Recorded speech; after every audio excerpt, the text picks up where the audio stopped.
there is one individual within the Palanite Enforcers who embodies terror more than any other, it would be Scrutinator-Primus Servalen. A high-ranking member of the Palanite Scrutinators, the specialist investigation and interrogation arm of the Enforcers, she has personally uprooted more criminal organisations and deviant cults than any other in her trade in living memory. Such is her success rate, the Provost Marshal himself has awarded her the right to carry his personal seal, a warrant against which no door on Necromunda is barred. The secret of Servalen's power is, however, known only to a few.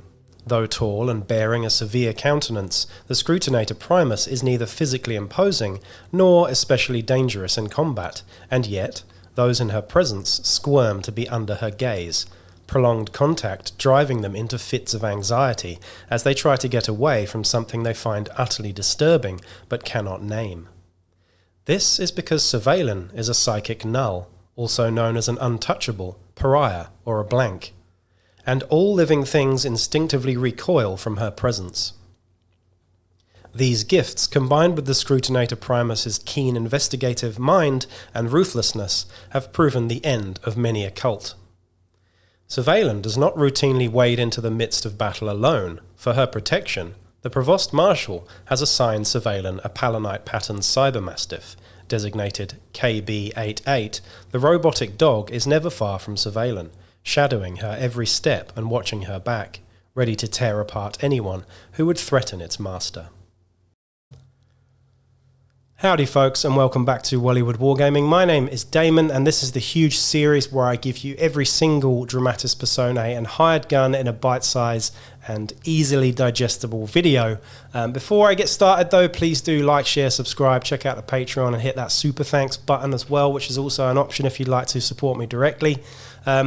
Just a little disclaimer though, if I'm sounding like I'm a bit wheezy and out of breath and I look even more like shit than usual, that's because I have COVID for the third time, so I've been off all week feeling sorry for myself, and to be honest, doing this is something that I just need to do to get my mind back on track, and you know, stay with pumping out these videos, and so don't feel bad for me. Like, I'm doing this, I want to do it, even if I might sound and look like I'm probably not capable of doing it.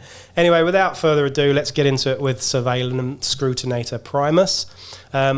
These models came out from Forge World quite a while ago, but then they were kind of redone in the Vaults of Temenos book, I believe, in terms of her lore and where she fits in the Aranthian succession. I'm not going to go into the lore of that too much, but Servalen Scrutinator-Primus is available for Forge World. You get a really nice, sort of fairly obvious female investigative enforcer, who I think is just a nice addition to your enforcer gangs as a model. Same with the Hardcase Cybermastiff there. Those are available in your regular enforcer gangs.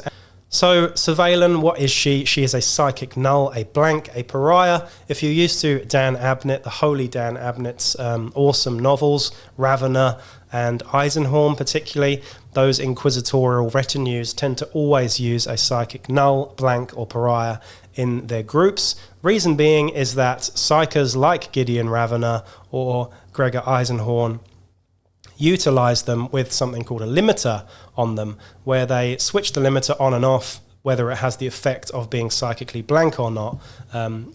And they use them strategically to cancel out the psychic powers of dangerous enemy psychers and weirds, I suppose. So really, really cool piece of lore there. Everybody generally finds these blanks absolutely abhorrent. They can't really figure out why, but they just don't like being around these people. Elizabeth Bequin, I believe, is a really good example of this. She's really beautiful and nice to look at, but nobody really wants to be around her, but they can't really figure out why. There's just something really unnatural and a bit uncomfortable about her. Winston Frauke, I believe, is the other one, who constantly reads porn and smokes low sticks. Really, really cool character in the Ravener novels if you want to read up more about psychic nulls. Anyway, let's look at the rules here for Servalen Scrutinator-Primus. We have two profiles here. Of course, we have her profile and we have the profile of KB-88, her pet and cyberhound. First up, we're going to look at Servalen, though, how she is in the game. She does serve a very different purpose to every single other fighter in the game. And remember, you can use these as a leader in an outcast gang with the Cyber Mastiff as the pet of the leader. But I can't say I'd recommend it, to be honest, because I don't think she's really... I mean, it's fluffy, it's fun, it's absolutely got a lot of flavour, but it's not going to win you any games, unfortunately. But that's not why we play Necromunda, I suppose. Anyway, stats-wise, movement 5, weapon skill 4, ballistic skill 4, strength toughness 3, 2 wounds, initiative 4 up, and attacks 1. So basically, apart from the 2 wounds there, we've got the average stats of your typical enforcer, ganger, patrolman, not very good.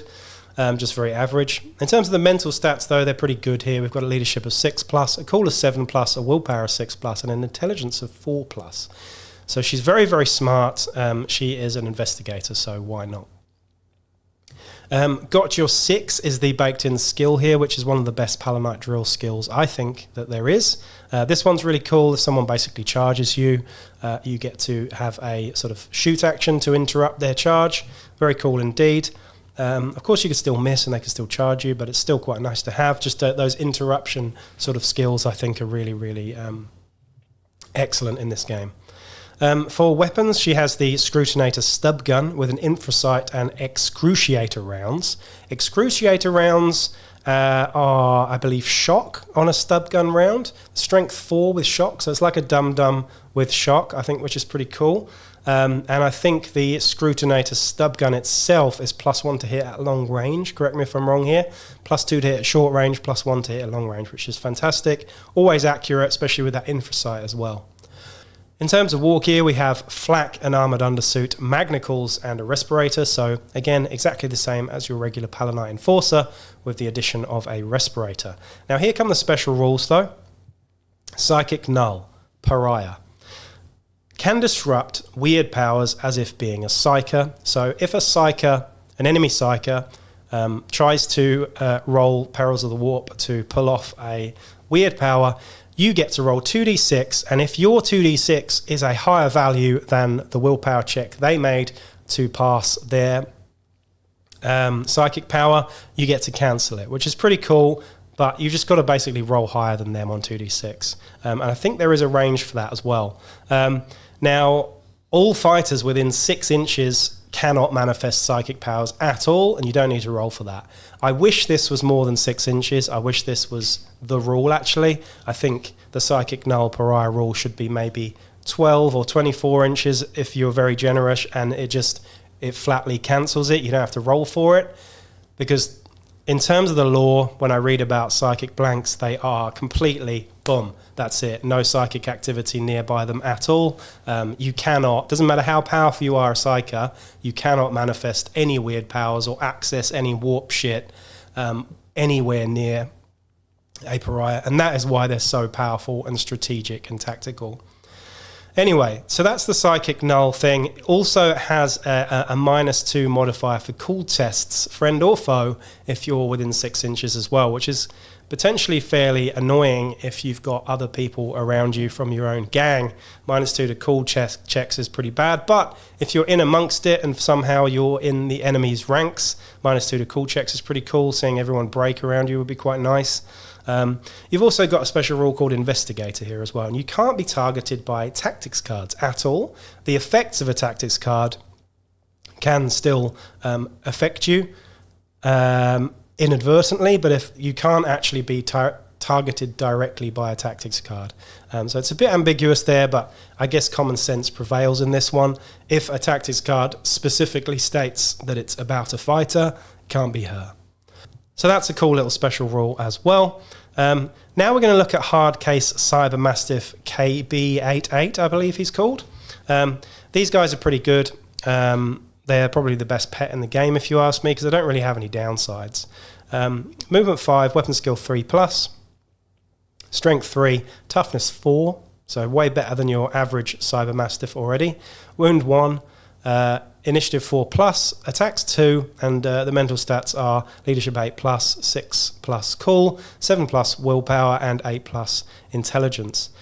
Threat response is the skill that comes with these guys as well, which is pretty cool. It means that instead, it's a bit like Got Your Six, actually. Instead of getting the shot off, you get to counter charge before your enemy charges in, which is pretty cool.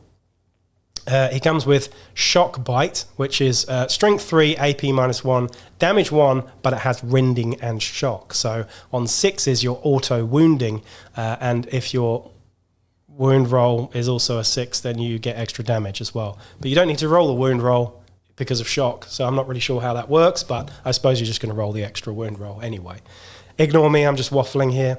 In terms of war gear, you get the light carapace armor and a respirator, which is the Hardcase there as well, baked in. We then have 3 special rules that the Hardcase Cybermastiff gets. The first of which is Tenacious. If taken out of action while not yet activated this round, this fighter is not removed from the battlefield until after completing its activation. Pretty cool, that. So you could get smushed by a las cannon, and you haven't activated yet, but you still get to activate. And then you go out of action afterwards. Really, really cool. I like that one. Loyal Protector. While standing active or engaged and within 3 inches of its owner, enemy fighters may not make a coup de grace against the owner. Very, very cool. I like that one as well. Same as your normal Cybermastiff, I believe. And lastly, we have Faithful Protector. When activated, if the owner is engaged and within 6 inches, this fighter can immediately move into base to base with any fighters engaging the owner. Counts as a free action. Very, very good there. Like I said, absolutely no downsides to the Hardcase Cybermastiff, unlike the hacked Cybermastiff, which is frankly fairly terrible. So for 240 credits, you get both of these fighters. One is a psychic null, has some uses. One is a doggo, has some more uses. To add them as a bounty hunter in your games, I think is fun. You know, it's certainly situational. If you've got a campaign set up where you've got lots of Delac players, lots of Chaos Cult, or lots of weirds in general, then obviously you're going to get more use out of Servalen. Honestly, though, in your average campaign, I don't think there is that much in the way of sort of weird powers and psychers generally.